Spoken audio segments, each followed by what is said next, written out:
नमस्कार।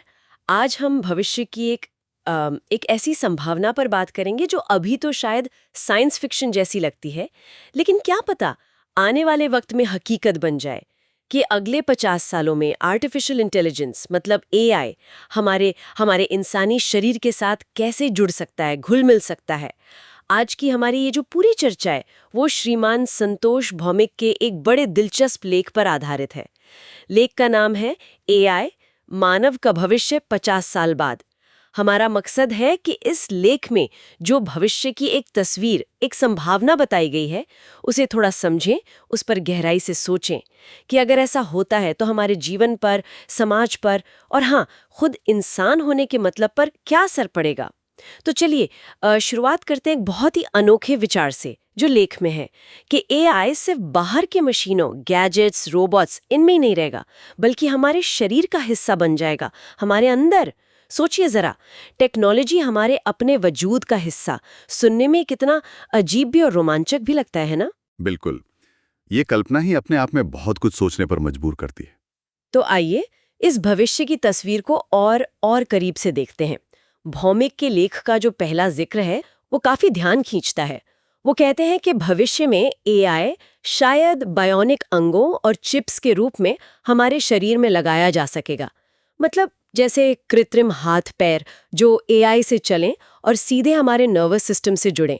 शायद जी आज के कृत्रिम अंगों से कहीं ज्यादा बेहतर काम करें। हाँ, बिल्कुल। और ये सिर्फ एक, आप कह सकते हैं, तकनीकी छलांग या अपग्रेड नहीं है। ये तो हमारे वजूद की परिभाषा पर ही एक तरह का सवाल है। जब मशीनें, चाहे वो बायोनिक अंग हों या दिमाग में लगी कोई चिप, जब वो हमारे बायोलॉजिकल शरीर का हिस्सा बन जाएंगी, तो फिर हम कहाँ खत्म होते हैं और मशीन कहाँ से शुरू होती है। ये जो रेखा है इंसान और टेक्नोलॉजी के बीच, वो धुंधली होने लगती है। ये शायद सिर्फ टेक्नोलॉजी का विकास नहीं, बल्कि क्या पता इंसान के विकास का ही अगला चरण हो। अभूतपूर्व। और इसका जो सबसे पहला और शायद सबसे बड़ा असर पड़ेगा वो हमारे स्वास्थ्य पर हो सकता है। लेख में ऐसी कल्पना है कि एआई से चलने वाली तकनीकें लकवा मतलब पैरालिसिस जैसी आज की कई गंभीर लाइलाज मानी जाने वाली बीमारियां उनका इलाज कर सकती हैं। अच्छा। हाँ, मतलब ये सोचा गया है कि शायद रीढ़ की हड्डी की चोट हो या नर्वस सिस्टम की कोई और दिक्कत, उसे एआई इंटरफेस के जरिए ठीक किया जा सकेगा, जिससे विकलांगता शायद एक पुरानी बात बन जाए। ये तो वाकई बहुत बड़ी बात होगी। और इतना ही नहीं, लेख तो ये भी इशारा करता है कि हम शायद अपने शरीर के अंदर की चीजें, जैसे दिल की धड़कन है, ब्लड प्रेशर, शुगर लेवल, इनको भी एआई की मदद से ज्यादा बारीकी से मॉनिटर कर पाएंगे और शायद शायद कंट्रोल भी कर पाएं। सोचिए, एक ऐसा सिस्टम जो लगातार हमारी सेहत पर नजर रखे और जरूरत पड़ने पर खुद ही सुधार के लिए कदम उठाए। इसका मतलब तो सीधा हुआ लंबी और ज्यादा स्वस्थ जिंदगी। देखिए, इसमें कोई शक नहीं कि ये स्वास्थ्य सेवा, हेल्थ केयर के लिए एक क्रांति जैसी संभावना है। उम्र का बढ़ना, बीमारियां, शरीर की सीमाएं, इन सब पर काबू पाने की क्षमता, ये अभूतपूर्व होगी। लेकिन जैसा अक्सर होता है शक्तिशाली तकनीकों के साथ, यहाँ कुछ गंभीर सवाल भी उठते हैं। जैसे क्या ये चमत्कारी इलाज और जीवन बढ़ाने वाली तकनीकें, क्या ये दुनिया भर में सभी को मिल पाएंगी या ये सिर्फ कुछ अमीर लोगों का ही विशेषाधिकार बन के रह जाएंगी? हाँ, ये तो बहुत बड़ा सवाल है। अगर ऐसा हुआ तो समाज में स्वास्थ्य के आधार पर, जीवन प्रत्याशा के आधार पर एक नई और शायद पहले से भी ज्यादा गहरी खाई पैदा हो सकती है। एक तरफ वो लोग होंगे जो उन्नत हैं, ऑगमेंटेड हैं, और दूसरी तरफ वो जो इन तकनीकों का खर्च नहीं उठा सकते। ये सामाजिक न्याय और समानता के लिए एक बहुत बड़ी चुनौती होगी। ये चिंता बिल्कुल जायज है। बिल्कुल। बिल्कुल। इतिहास देखें तो नई टेक्नोलॉजी अक्सर पहले असमानता बढ़ाती ही है, भले ही बाद में वो ज्यादा लोगों तक पहुंच जाए। खैर, स्वास्थ्य से आगे बढ़ें तो लेख दिमागी क्षमताओं में बढ़ोतरी की बात करता है और ये शायद और भी ज्यादा चौंकाने वाला है। अच्छा। भौमिक कल्पना करते हैं दिमाग में लगे एआई चिप्स की। अब ये चिप्स क्या कर सकती हैं? लेख के मुताबिक इनसे हमारी याददाश्त कई गुना बढ़ सकती है। हम भाषाएं तुरंत सीख सकते हैं या किसी भी मुश्किल विषय की जानकारी पलक झपकते ही हासिल कर सकते हैं। जैसे आज हम गूगल करते हैं, शायद कल हम बस सोचेंगे और जवाब हमारे दिमाग में हाजिर। अगर ऐसा सच में हो गया तो इसके परिणाम तो वाकई कल्पना से परे हैं। शिक्षा का तो पूरा मतलब ही बदल जाएगा। सीखने का तरीका शायद क्लासरूम और किताबों से हटकर सीधे दिमागी डाउनलोड पर आ जाए। हाँ, प्रॉब्लम सॉल्विंग, रिसर्च, इनोवेशन, हर चीज में एक अभूतपूर्व तेजी आ सकती है। लेकिन फिर वही सवाल, कि क्या ये सबके लिए होगा? हाँ, क्या ये दिमागी अपग्रेड सबके लिए होगा? अगर नहीं, तो ये बौद्धिक स्तर पर, इंटेलेक्चुअल लेवल पर एक ऐसा विभाजन पैदा कर सकता है जिसकी हमने कभी कल्पना भी नहीं की होगी।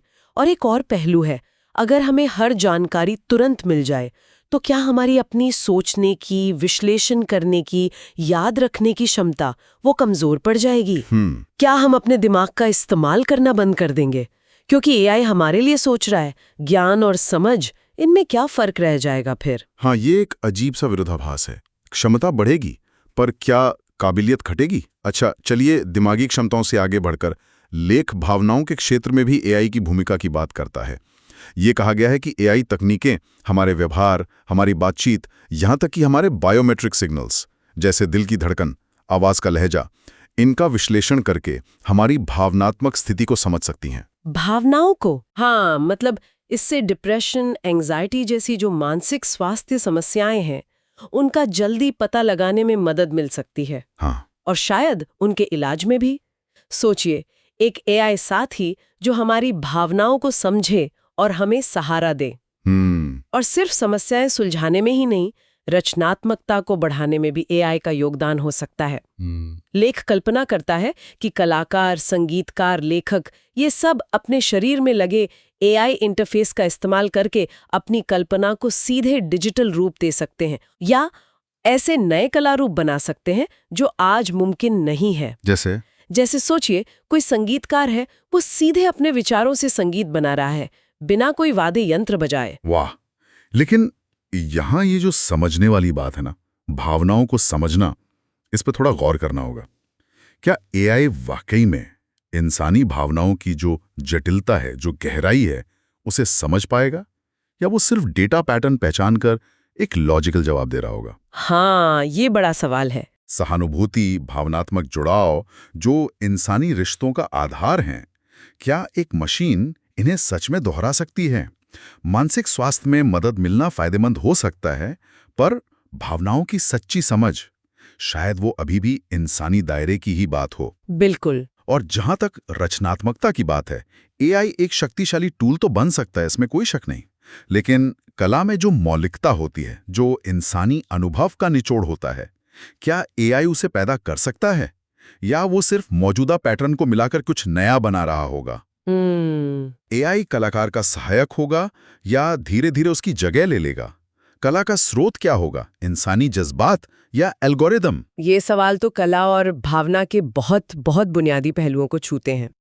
अच्छा, अब शरीर पर वापस आते हैं। हाँ। लेख शारीरिक रूप, मतलब फिजिकल अपीयरेंस और सुंदरता के मानकों पर भी एआई के प्रभाव की बात करता है।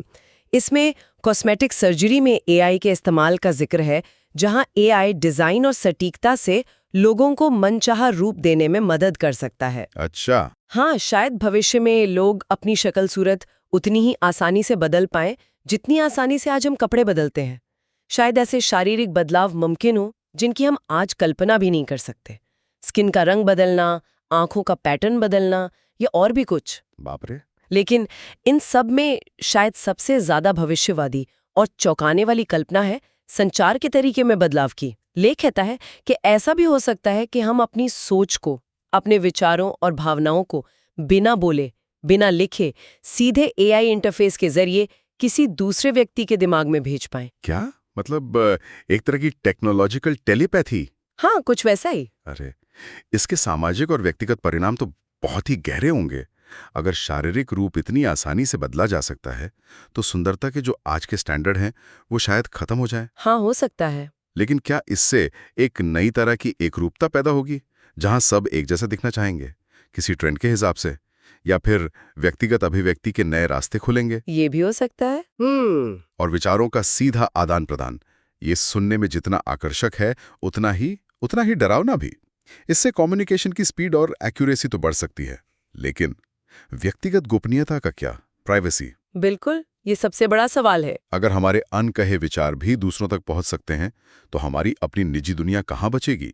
मन की बात सिर्फ एक मुहावरा नहीं रहेगा, हकीकत बन सकता है, जिसके अच्छे और बुरे दोनों पहलू होंगे। सही बात। रिश्तों में पारदर्शिता बढ़ेगी या उनमें एक नया तनाव पैदा होगा, कौन जाने। वाकई हर संभावना के साथ उतने ही बड़े और उतनी ही मुश्किल सवाल जुड़े हुए हैं। और यही बात लेख के अंतिम हिस्से में भी उठाई गई है, नैतिक चुनौतियां, एथिकल चैलेंजेस।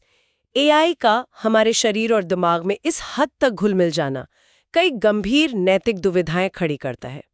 कहाँ तक जाना सही है, इसकी सीमा कौन तय करेगा?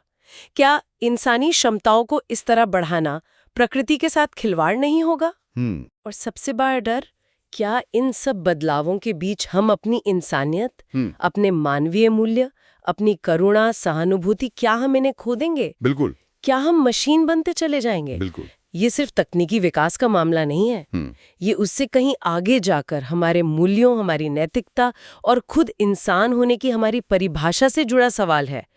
जब बायोलॉजिकल और आर्टिफिशियल का भेद मिटने लगेगा, जब हमारी यादें, हमारी भावनाएं, हमारी क्षमताएं बाहरी तकनीक से कंट्रोल या प्रभावित होने लगेंगी, तो वो कौन सी चीज होगी जो हमें इंसान बनाए रखेगी? लेख का जो निष्कर्ष है वो बहुत सोचने पर मजबूर करता है कि आज से 50 साल बाद इंसान और एआई का ये संगम मानव इतिहास का एक निर्णायक मोड़ हो सकता है। ये एक नए, ज्यादा शक्तिशाली, ज्यादा सक्षम इंसान को जन्म दे सकता है। लेकिन वो इंसान शायद आज के इंसान से बहुत अलग हो। ये एक ट्रांसह्यूमन या पोस्ट ह्यूमन युग की शुरुआत हो सकती है। चुनौती ये है कि हम इस अपार शक्ति का इस्तेमाल कैसे करेंगे और किस तरह का भविष्य चुनेंगे। तो संतोष भौमिक के लेख के आईने में हमने आज भविष्य की एक झलक देखने की कोशिश की। हमने समझा कि कैसे एआई हमारे शरीर में समा सकता है, स्वास्थ्य और उम्र को बदल सकता है, दिमागी ताकत बढ़ा सकता है, भावनाओं और कला को नया रूप दे सकता है, हमारे दिखने और बात करने के तरीके बदल सकता है, और साथ ही इन सब संभावनाओं के साथ आने वाली नैतिक और अस्तित्वगत चुनौतियों पर भी गौर किया। हाँ, और ये समझना जरूरी है कि ये सिर्फ टेक्नोलॉजी की कहानी नहीं है, ये इंसान के अपने भविष्य की कहानी है। एआई और मानव शरीर का ये जो संभावित मिलन है, ये एक नए युग का दरवाजा खोल सकता है, जिसके परिणाम बहुत गहरे और दूरगामी होंगे। अच्छे भी हो सकते हैं, बुरे भी। और ये बदलाव सिर्फ बाहरी नहीं होंगे, ये हमारे अंदरूनी वजूद को भी गहराई से प्रभावित करेंगे। इसलिए इन पर खुली और गहरी बहस अभी से बहुत जरूरी है। बिल्कुल। और जैसा कि हम हमेशा करते हैं, आज की इस चर्चा को एक विचार के साथ यहीं छोड़ते हैं, जिस पर आप सोचते रह सकते हैं। अगर भविष्य में हमारी सोच, हमारी यादें, हमारी पसंद नापसंद, यहाँ तक कि हमारी पहचान का जो एहसास है, वो भी एआई की मदद से बदला जा सकता है या संवारा जा सकता है, तो फिर मैं यानी सेल्फ का वो निजी अनूठा अनुभव जो आज हमारी पहचान का केंद्र है, क्या वो वैसा ही बना रहेगा या वो भी टेक्नोलॉजी के साथ विकसित होके कुछ और बन जाएगा? सोचने वाली बात है। इसी सवाल के साथ आज की बातचीत यहीं समाप्त करते हैं।